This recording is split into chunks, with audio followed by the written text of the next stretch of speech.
Okay, we are good. All right, so important just thing to note, of course, you have to have live data on, right? So if you don't have live futures data, I think it costs, I don't know, $4 or something like that. But again, the reason for me looking at futures while trading the indices, even if it is SPY, SPX, whatever, QQQ, I just look at it because those overnight sessions give you specific levels where if you're just opening up, you're going to have a gap from your overnight session, right? Markets are open elsewhere in the world. They are creating certain levels in that overnight session. To me, that's useful information that I can use later so that I can be more precise, right? Rather than a massive gap, I might just have one specific imbalance in there. So rather than taking puts off of a gap down, I can look for that specific area within that gap down.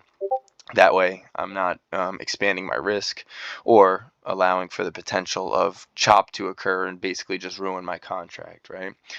So when we look, and I'll go back to where's yeah, over here, that's fine. So the important part of this, and I guess the overall idea here, it's something that's coined as a kill zone. So this kill zone in particular is the London kill zone. So this takes place from 1 a.m. to 5 a.m. Okay, so we can come over here and mark out, and I have the horizontal line, beautiful. So I'm going to mark out from 1 a.m. okay, right here to 5 a.m. Where's our 5 a.m.? Okay, so with that, let me zoom in just so you guys can see. Right? All right, so why is this important?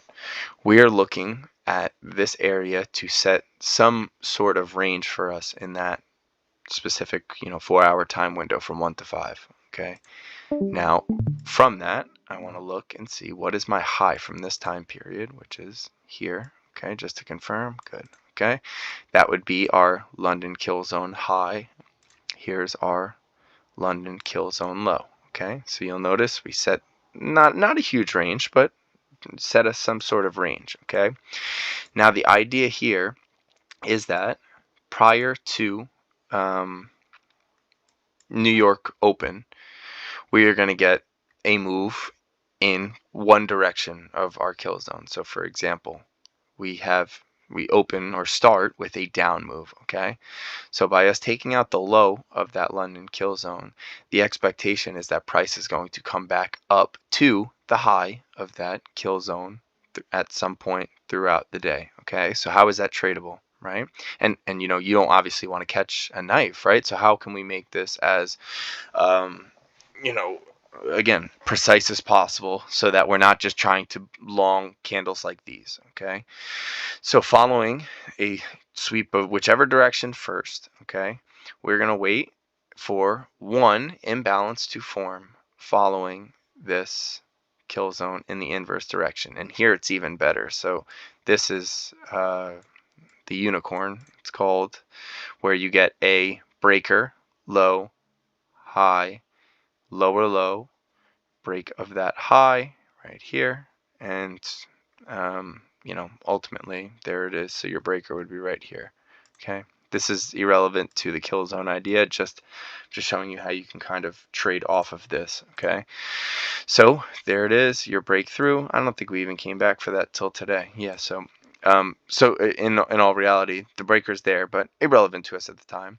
Here's a bullish order block that forms off of it, and also a fair value gap. Okay, so look what happens right during our 10 a.m. silver bullet. Okay, price creates that bullish imbalance right here. We get into this imbalance here, and look where price goes to and stops dead in its tracks.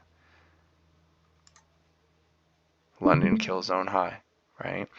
Again, this is very, very, very accurate, and to me this is a perfect tie-in with your silver bullet, right?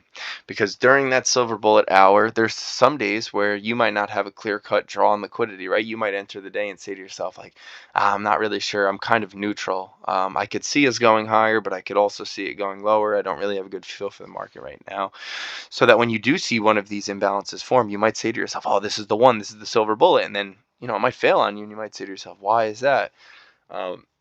Since I started to incorporate, just really, I only use the London kill zone. So this specific kill zone, this time frame, this range that's created within this time frame, once I see whatever happens first, my expectation is that at some point throughout this, price is going to go back up to the high of that kill zone, and there it is. Okay, and this was just 2 days ago.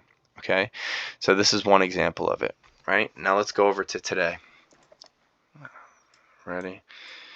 Where are we? 1 a.m. Okay, so hold on, let me just grab this so I don't have to put another one. Let's come on over to 1 a.m. Whoops. So the London session, 1 a.m. to 5. Okay, where's 5? Okay, cool. All right, so again, order of operations here. And I don't use the blue lines for these. Typically, I'll just change the color to purple so I know it, like if it were to occur farther away, right? So now at this point, what is our London kill zone range that we're trying to identify here? And here's your low from that session. Okay, again, I just wanted to move it over to show you guys that. Make it purple. Okay. Boom. Okay, and then from here, our London kill zone high. Let me just confirm that this wasn't the high. Good. Okay, there it is. Okay, so you'll notice we have our London kill zone high. So right here.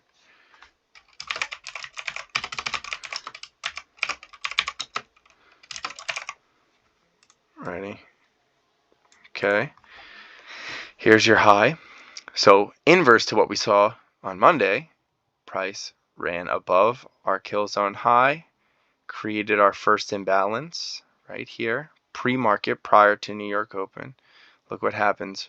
Silver bullet time. What time is it? 10 o'clock. There it is. Dump, right? So how can you incorporate this every day? To me, I don't really think it's all that difficult. It's something that'll take you 2 seconds to be able to map and identify. Main takeaway from this is you can look towards these or this specific range that is created during this time frame, 1 and 5, right? Because if anybody's watched any of ICT's videos, you hear him talk about time and price, time and price, time and price. He's always talking about that, right?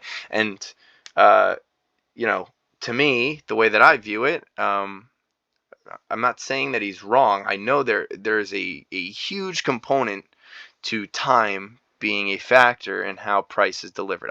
I do not want to tell you I dispute that whatsoever, right? And here's just a couple examples, okay? When does price typically deliver the best, right? During your morning session, during your afternoon session, right? Lunch session, usually not the best, right? Time, that plays an important role, okay? How about 8:30? Why is 8:30 an important time? That's typically when you get some sort of economic data, whatever it is, that specific time frame, that specific drop. That level tends to play out and be effective. And again, just something I have on my chart. And it could be information overload, but look what happened when price got up to 8:30 open again. Rejection, right? So for whatever reason, it plays a role. I think it has something to do with however this algorithm that delivers this is programmed, okay? Following that 9:30, of course, that's New York Open. 1:30 is typically when you get the end of your lunch session, right? Where the afternoon session starts to begin. And then, of course, midnight hour as well, which ultimately today stood no chance. But that is another level that I tend to look at. But for anybody who watches these ICT videos, you're going to notice that he puts such a premium on time, even over price action, right? So it's like, if it doesn't meet the time criteria for him, it's not a trade. So it really has to line up within certain, time restrictions in order for him to even look towards a specific trade in itself, right? And again, this is just something where, I haven't shown you guys. It's not a secret. It's just, to me, I think looking at this and trying to learn this first before everything else would be rushing the process, right? Because this is all good and great, right? And then you might even say, oh, if we take this, we're going to go down here, right? But here's the catch, right? how tradable is this? Today it wasn't too bad, right? If you could have just thrown your stop loss way up higher and you would have been okay. But if we go back here, right, and we notice, again, let me just drop these. Where is it? Here. This is at, hold on, Monday 1, okay. Monday 5 a.m. Good. Okay, so again, your high and low right here. I believe that was your high and that was your low. Let me just confirm. Okay, now here's the difference, right? Once you see price take this low right here, right? Again, without any background knowledge on how any of these concepts work, if you buy this, you're toast, right? Ultimately, guess what? We ended up going back to that Killzone high, so there was no problem, right? We came back into range following taking that lower, the low from this time zone. But rather than what we saw today with just wicks, this is completely untradeable unless you go into it understanding that, okay, I want to see a fair value gap form, and when that fair value gap forms and price retraces back into it, I'm longing that, specifically targeting whether, in this situation it would be the high of the kill zone, and on the inverse of that, in this situation, I'm going to be targeting the low of the kill zone. Bing, there it is, and run straight down through. So, again, that was about 12 minutes, but, I don't think it's very difficult whatsoever. And again, just from my own personal experience here, I will tell you that this has helped me to be on sides, close to every day. I feel much better about where price is going, right? Because one of the biggest things is one of the biggest problems that I've had in the past was, okay, I think we're going to get this, but what is kind of the order of this move? Do we run up here first prior to making this move down? But to be able to see how efficient and accurate this is on a daily basis. And again, if I'm listening right now, I'm just going back and back testing this many, many more times. Of course, I just threw 2 cherry picked, the last 2 days, but it is a highly effective, just slight little tidbit that you can incorporate into whatever you're doing, and you just see how price reacts to it on a daily basis, and it's pretty incredible. But that would be the time aspect of, or the time importance of everything that goes into these concepts and how price is delivered. It really is a big deal. He'll even talk about how on shortened weeks, you're going to notice that it almost takes like a day for the algorithm to kind of kick back into full go to get going again. And it's true. I mean, think about it. We're going to see it this Friday. But I bet you that Monday back after Friday is probably going to be a pretty ugly day in terms of how price is delivered. And, it just goes off of, okay, there's an off day in the market. That typically tends to happen as a result. So, again, time, important factor that, again, this is not rocket science whatsoever, but it is important to note. You want to see some sort of imbalance form and then price retrace up into it, or down into it in yesterday's case here. But, off of this, let's just say you added off the high of the imbalance there at 7. You're looking at 72. So let's just give me a round number. Say you got 70 points on that. 70 points on one contract is $1,400. One contract, that's it. Okay, look at the one from today. I took this one. I posted the video on Twitter, but I also I did a video on one of the trades that I took today, and I just kind of walked through on, I was recording it live and just talking into the mic. But on this trade here, this is from, I wish I had my exact entry, but let's just say it was from, I don't know, say the middle of it, 87 down towards 32. That's 55 points. That's over $1,000 for one contract. Like these are the moves you want to catch, right? we sat in this one a little bit, which isn't ideal right over here where it's not really moving all that much, but these are the ones that you really want to be a part of.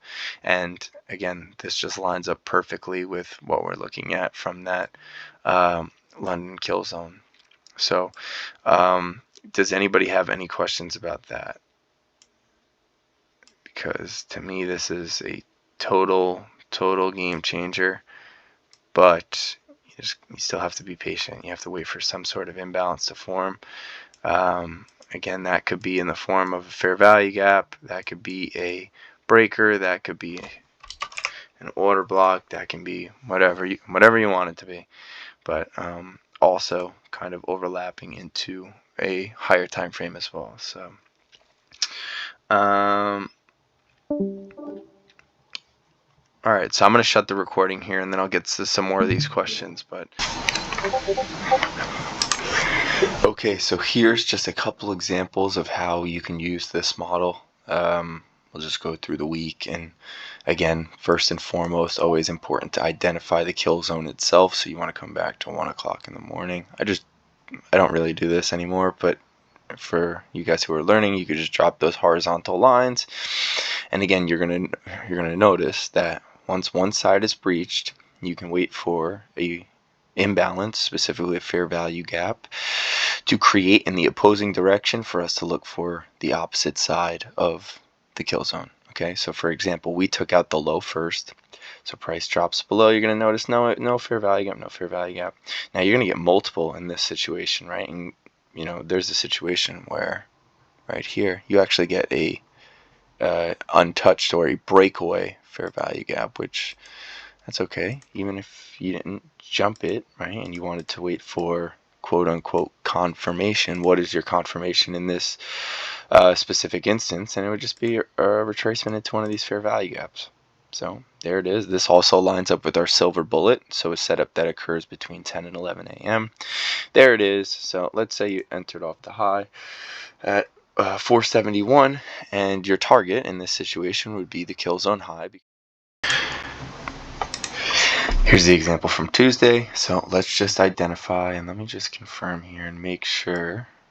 Okay, so the lows of that 1 a.m. candle, okay, and your high of the kill zone be right there. Okay, you're gonna notice we've breached the high of that kill zone. So wait, this is the previous one. Whoops, hold on. Okay, there it is. So you'll notice we took out the high of Tuesday's London kill zone right here. We create that fair value gap down. Here it is. Okay. Oh, whoops. There it is, and that is a bearish fair value gap. So again, here's 10 o'clock, silver bullet, gets back into the imbalance that was formed following that right at 10 o'clock. And our anticipation is that price will get down to the kill zone low, which is right here, which we do so right here. So from this point, and if you're using that imbalance, that's 606 down to 32. In this situation, that would be what, 74 points, $20 a point on NASDAQ. Pretty good. So this is another example of the kill zone in action, and I'm just going to continue on here. All right, here's another example. This is from Wednesday. Again, 1 a.m. to 5 a.m. Also, just make sure your clock is set to UTC -4. That is the what's it called? For daylight savings, just make sure that you're on point with that, just so it lines up. But there's your high. So again, we took out the high of the kill zone, so we're waiting for an imbalance to the inverse side, and here it is right there. Boom.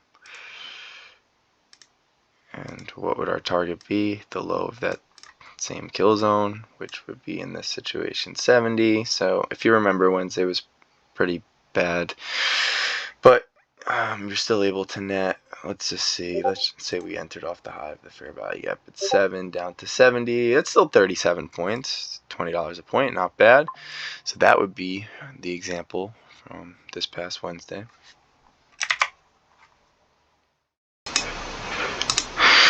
Okay, and here is our last example for this video on Thursday, right? We have, here's our London Killzone set. Hold on, these are the old from Wednesday. Now let's look at Thursday. So inside that 1 a.m. to 5 a.m. time frame, you have your high, you have your low. Whoops. Okay, so we took out the low first. Oh, I'm sorry, it really should be here. Hold on. Sorry.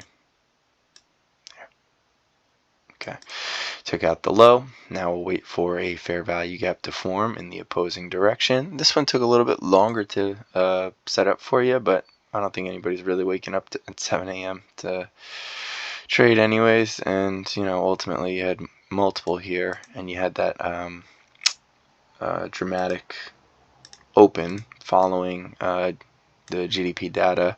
But there's your fair value gap. There's your run for the high. So, I mean, this one not as big of a range again. This is 73 to 14. So 40 points times $20 a point. That's for one contract. Still real good. But again, these are just a couple examples. You know, back tested on your own. You can go farther back than I did, but this is just the beginning as I'm just kind of introducing this to all of you in the group here. So this is the London Killzone with examples. And yeah, that's all. So appreciate you watching. Check back in soon. I'll have some more stuff coming.